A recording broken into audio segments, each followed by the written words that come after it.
ancien rite qui nous vient de la Grèce antique, le symposium. Symposium veut dire littéralement beuverie en commun.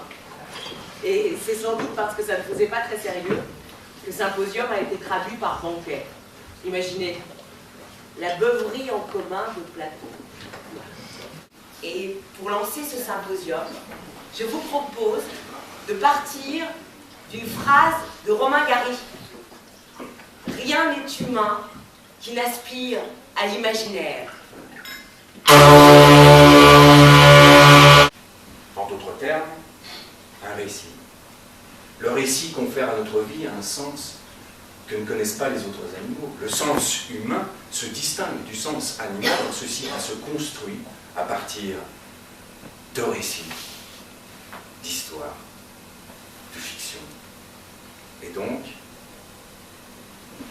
d'imaginaire.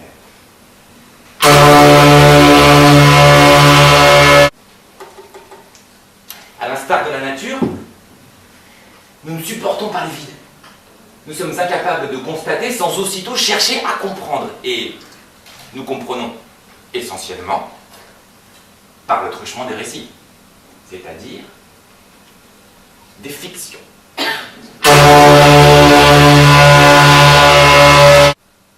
Notre imagination supplée à notre fragilité. Sans elle, sans l'imagination qui confère au réel un sens qu'il ne possède pas en lui-même, nous serions déjà disparus. Comme ont disparu les dinosaures.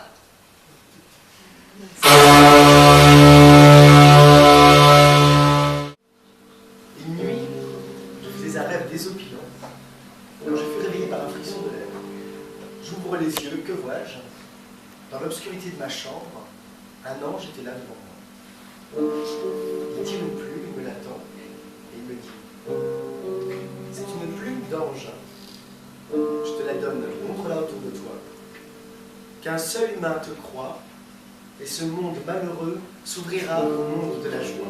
En la terre, c'est ton ventre qui l'a libéré pour nous traquer jusqu'à la tombe.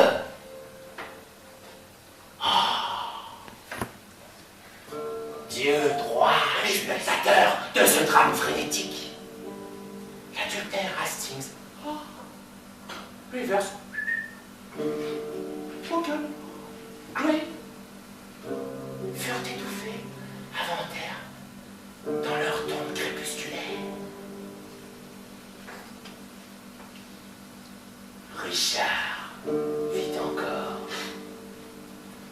Noir agent de l'enfer. S'il reste, c'est seulement comme son pourvoyeur pour acheter des âmes et les expédier là-bas. Dans le noir, je restais longtemps, illuminé, grelottant d'extase, lissant la plume, la respirant. Ces temps-là, je vivais pour les seins somptueux d'une passion néfaste. J'allume, je la réveille. Mon amour, regarde cette plume, c'est une plume d'ange. Oui, un ange était là. Il faut que tu me crois. D'un grand cèdre, un oiseau est venu se poser sur l'épaule du vieillard et j'ai cru reconnaître miniaturisé l'ange malicieux qui m'avait visité.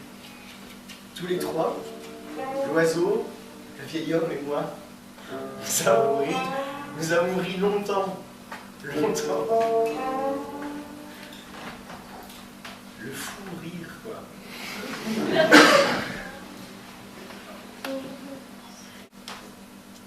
Hay muertos que no hacen ruido, llorona, y es más grande su quebranto.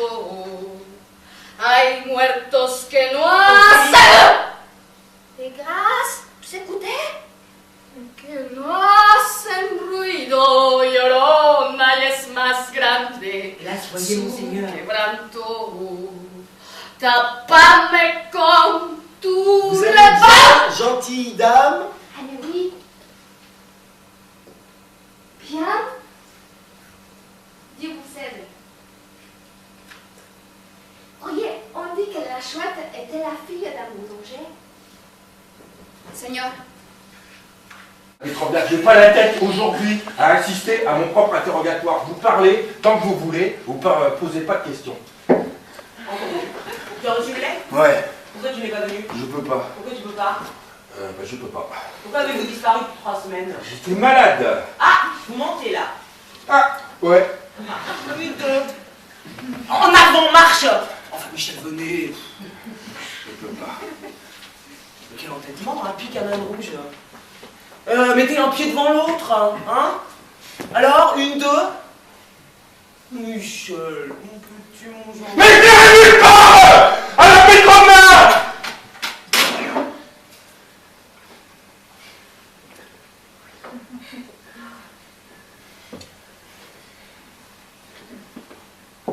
Ah, on voyagera, on s'amusera, on fera bonne œuvre, on reviendra en pleine forme. C'est une idée excellente, à la Pétrona. Mais là, c'est totalement irréalisable. Je pars demain. Mais pas avec vous. Quel entêtement, hein? Pique à main rouge. Mettez un pied devant l'autre. Alors? Michel, mon petit, mon Jean. Mais je n'irai nulle part à la Pétrona!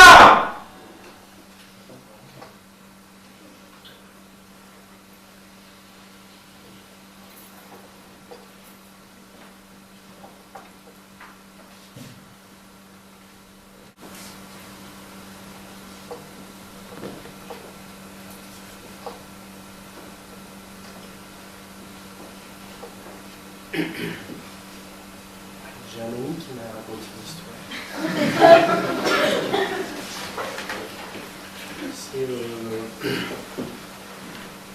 C'est un pêcheur mexicain qui fait la sieste sur la plage. Pédant.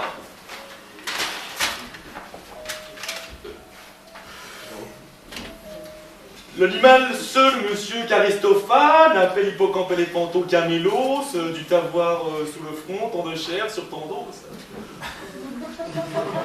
Truculent.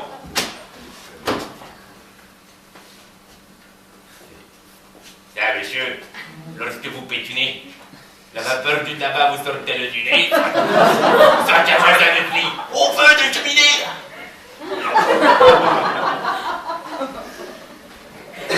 Curieux. De quoi sert cet homme? D'ailleurs, même mon cheval est parti. Oui, parce qu'avant j'avais un cheval. Et un jour, il a entendu une réplique mon royaume pour un cheval. Il s'est braqué, il est parti. Oh, masque à face, reviens. C'est qu'une simple réplique.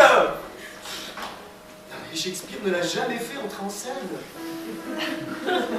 Tous désespérés dans l'ombre des coulisses de tous les théâtres. La fortune des masques à face.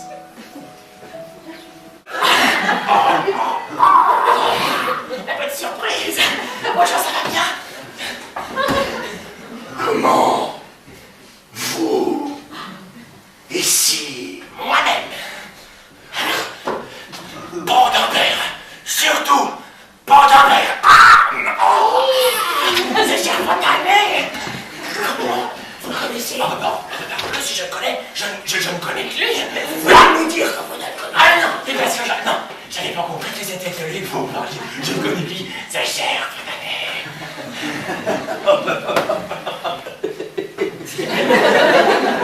Comment? Bah, pas plus tard que ce matin! On a déjeuné ensemble, non?